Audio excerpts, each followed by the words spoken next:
Hi, sir.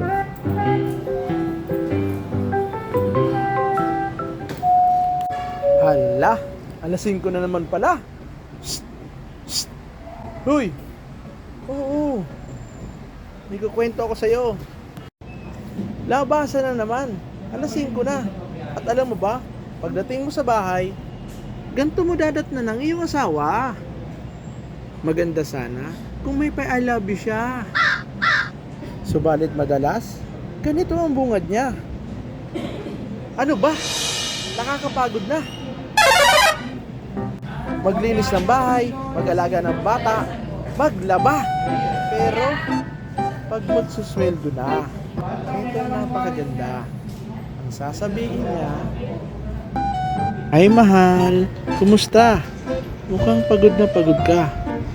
Magkape ka muna. Akin ang ATM mo.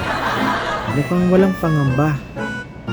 Dahil hindi ka na makakarinig pa na parang batang Quiapong eksena. Na kahit nagaano pa kalayo ang bangko, ay lalakarin niya. Mukhang malakas na malakas talaga. Dahil concern na concern siya sa iyong ipapahinga. Concern lang naman pala. Baka naman kasi, mapagod ka.